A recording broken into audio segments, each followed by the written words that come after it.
Hello everyone, I hope you all are doing very well. तो स्वागत है आप सबका एक नई वीडियो में। तो आज की वीडियो में हमारा टॉपिक होने वाला है permanent magnet moving coil instruments. ठीक है, तो यहाँ पर हम सबसे पहले देखेंगे permanent magnet moving coil instruments होते क्या हैं, उसके बाद उसकी कंस्ट्रक्शन देखेंगे, देन वर्किंग देखेंगे and at last expression find करेंगे for deflecting and controlling torque.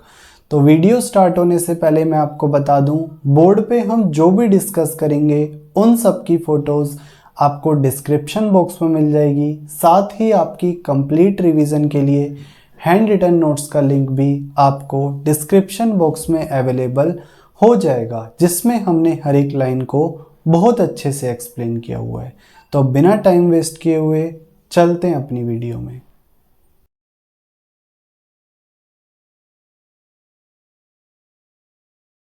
Okay, तो सबसे पहले हम देखते हैं permanent magnet moving coil instruments, जिनको हम शॉर्टली पीएमएमसी इंस्ट्रूमेंट्स कहते हैं। वो होते क्या हैं? ठीक है, तो पीएमएमसी इंस्ट्रूमेंट्स वो इंस्ट्रूमेंट्स होते हैं जिनको हम यूज करते हैं to measure electrical quantities like voltage and current with the help of angular deflection in coil placed in a magnetic field। ठीक है, कहने का मतलब ये है कि इनको हम यूज करते हैं to measure electrical quantities like voltage and current. ठीक है, किसकी हेल्प से? With the help of angular deflection in coil placed in a magnetic field. यानी कि मैग्नेटिक फील्ड में जब भी हम किसी कॉइल को रखते हैं तो उसमें जो एंगुलर डिफ्लेक्शन आता है उसकी हेल्प से यहाँ पे हम इलेक्ट्रिकल क्वांटिटीज को फाइंड करते हैं। ठीक है, permanent magnet moving coil instruments, इनसे जो हमें मेजरमेंट मिलती है वो काफ़ी एक्यूरेट होती है। ठीक है, और इनको हम खाली डीसी वोल्टेज या करंट फाइंड करने के लिए ही कर सकते हैं, यानी कि एसी वोल्टेज और करंट को हम इनकी हेल्प से फाइंड नहीं कर सकते।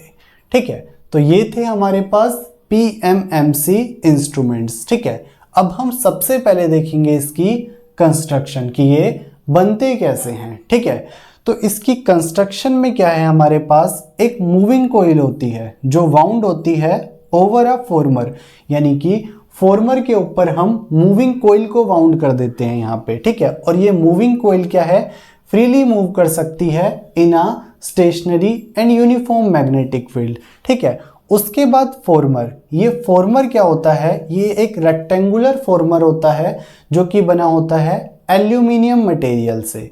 इसका काम होता है creation of radial and uniform magnetic field between the magnetic poles of the permanent magnet, यानी कि रेडियल और यूनिफॉर्म मैग्नेटिक फील्ड को क्रिएट करने का काम रेक्टेंगुलर फॉर्मर करता है। ठीक है, उसके बाद यहाँ पे एक कोर मटेरियल है अंदर।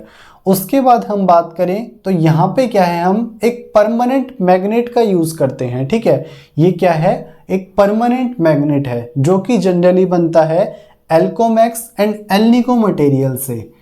एल्कोमैक्स एंड एल्निको मटेरियल से। ठीक है, इसका काम क्या है, इसका काम बहुत सिंपल है कि एक स्टेशनरी मैग्नेटिक फील्ड को एक यूनिफॉर्म मैग्नेटिक फील्ड को प्रोड्यूस करना, यानी कि स्टेशनरी मैग्नेटिक फील्ड को प्रोड्यूस करने का काम परमानेंट मैग्नेट करता है। ठीक है, उसके बाद यहाँ पे एक बैलेंसिंग वेट लगा हुआ है जो कि सिस्टम को बैलेंस रखने का काम करता है। ठीक है, उसके बाद ये है स्प्रिंग। स्प्रिंग क्या है, स्प्रिंग जनरली बनी होती है ब्रोंज एंड फॉस्फोरस मटेरियल की। सो ब्रोंज एंड फॉस्फोरस मटेरियल की हमारे पास ये स्प्रिंग बनी होती है, जिसको क्या है, स्लोट्स में डाला होता है बिटवीन टू ज्वेल बियरिंग्स। ठीक है, ये हमारे पास दो ज्वेल बियरिंग्स है, इनके बीच में हमने एक स्प्रिंग को डाला होता है। इस स्प्रिंग का काम होता है कंट्रोलिंग टॉर्क को प्रोवाइड करना, यानी कि कंट्रोलिंग टॉर्क को प्रोवाइड करने का काम स्प्रिंग करता है। उसके बाद मूविंग कॉइल से हमने क्या है, एक पॉइंटर को कनेक्ट कर रखा है। ये हम देख सकते हैं एक पॉइंटर है। ठीक है, जो कि कैलिब्रेटेड स्केल पे रीडिंग शो करता है। ये हमारे पास मिरर है स्केल का, ठीक है। अब क्या है कि जब भी हमारे पास ये कॉइल मूव करेगी या फिर कुछ एंगुलर डिफ्लेक्शन शो करेगी, तब ये पॉइंटर मूव करेगा और हमें डीसी करंट और वोल्टेज की वैल्यू देगा, ठीक है। तो ये थी हमारे पास complete construction of PMMC instruments. अब हम देखेंगे इसकी वर्किंग, ठीक है। तो इसकी वर्किंग में क्या है, सबसे पहले ये जो हमारे पास कॉइल है इसको क्या है, हम डीसी करंट प्रोवाइड करते हैं with the help of supply, यानी कि यहाँ पे एक डीसी करंट फ्लो करना स्टार्ट करता है। अब जब कॉइल में डीसी करंट फ्लो कर रहा है तो यहाँ पे क्या है, ये कॉइल जो है एक टॉर्क को एक्सपीरियंस करती है। वो क्यों? क्योंकि यहाँ पे हमारे पास जब इसमें करंट फ्लो कर रहा है तो ये क्या है, एक करंट कैरिंग कॉइल है, यानी कि करंट कैरिंग कंडक्टर है। और हमें पता है ये जो मैग्नेटिक पोल्स हैं इनकी वजह से एक मैग्नेटिक फील्ड ऑलरेडी सेटअप है, ठीक है। तो जब हमें पता है कि हम किसी करंट कैरिंग कंडक्टर को प्लेस करते हैं मैग्नेटिक फील्ड में, तो वो क्या है, एक टॉर्क एक्सपीरियंस करती है, ठीक है। यहाँ पे ये मैग्नेटिक कॉइल क्या है, ये मूविंग कॉइल क्या है, एक टॉर्क एक्सपीरियंस करेगी, ठीक है।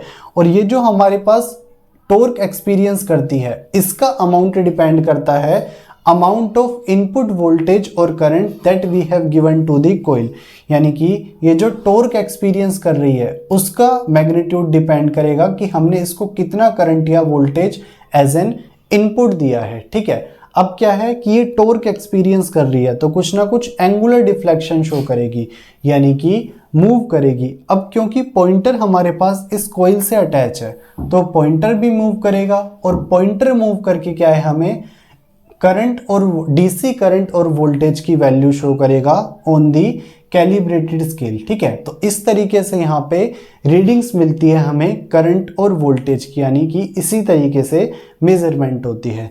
तो हमने इसकी कंस्ट्रक्शन भी देख ली, वर्किंग भी देख ली। अब हम देखेंगे expression for deflecting and controlling torque in case of PMMC instruments, ठीक है। तो डिफ्लेक्टिंग टॉर्क का हमारे पास जनरल फॉर्मूला क्या होता है, TD equals to F force into distance, ठीक है। और पीएमएमसी इंस्ट्रूमेंट्स के लिए फोर्स F की वैल्यू क्या होती है, NBIL, where N is number of conductors, B is magnetic field intensity, I is current flowing through the conductor, L is length of the conductor, ठीक है। तो डिफ्लेक्टिंग टॉर्क यहाँ पे अगर हम फोर्स की वैल्यू रखें तो क्या हो जाएगा, NBILD, ठीक है। LD को हम एक साइड रखते हैं तो लेंथ इनटू डिस्टेंस यानी कि एरिया। तो ये आ गया हमारे पास डिफ्लेक्टिंग टॉर्क TD का फॉर्मूला, यानी कि TD equals to NBAI। Controlling torque की बात करें तो कंट्रोलिंग टॉर्क TC होता है KC थीटा, where K is spring constant and theta is angle of deflection made by the pointer, ठीक है। स्टेडी स्टेट पे हमें पता है कि जो डिफ्लेक्टिंग टॉर्क है वो कंट्रोलिंग टॉर्क के बराबर होता है। तो डिफ्लेक्टिंग टॉर्क की वैल्यू है NBAI और TC कंट्रोलिंग टॉर्क की वैल्यू है KC थीटा। तो यहाँ पे हमारे पास NBA और KC ये चारों क्या हैं, कांस्टेंट हैं। तो थीटा डायरेक्टली प्रोपोर्शनल आ गया I के, यानी कि एंगल ऑफ डिफ्लेक्शन यहाँ पे डायरेक्टली प्रोपोर्शनल होता है current flowing through the coil, ठीक है। तो इसीलिए यहाँ पे क्या है, यूनिफॉर्म स्केल होता है। यहाँ पे जो स्केल होता है कैलिब्रेटेड स्केल वो यूनिफॉर्म होता है, जबकि हमने क्या कहते हैं मूविंग आयरन इंस्ट्रूमेंट्स के केस में पढ़ा था कि जो थीटा है वो डायरेक्टली प्रोपोर्शनल होता है I² के। तो उसकी वजह से वहाँ पे क्या है, जो यूनिफॉर्म कैलिब्रेटेड स्केल है वो नॉन यूनिफॉर्म होता था, जबकि यहाँ पे यूनिफॉर्म होता है, ठीक है। तो ये थे हमारे पास permanent magnet moving coil instruments, ठीक है। एक बार समराइज कर लेते हैं। तो सबसे पहले हमने पढ़ा कि पीएमएमसी इंस्ट्रूमेंट्स होते क्या हैं, ये इलेक्ट्रिकल क्वांटिटीज को मेजर करते हैं like voltage and current with the help of angular deflection in coil placed in a magnetic field. उसके बाद हमने कंस्ट्रक्शन देखी जिसमें हमने हर एक पार्ट का बहुत अच्छे से फंक्शन देखा। वर्किंग में हमने क्या देखा कि जब हम इसको करंट पास करते हैं तो इस पर टॉर्क एक्ट होता है, ये मूव करती है जिसकी वजह से पॉइंटर मूव करता है और हमें रीडिंग मिलती है। उसके बाद हमने एक्सप्रेशन देख लिया for deflecting and controlling torque, ठीक है। सो आई होप आपको ये समझ आया होगा। बाकी आप नीचे दिए नोट्स पढ़ेंगे, आपको और अच्छी अंडरस्टैंडिंग मिलेगी। तो आज की वीडियो में इतना ही, मिलते हैं आपसे नेक्स्ट वीडियो में। Till then peace out, thank you.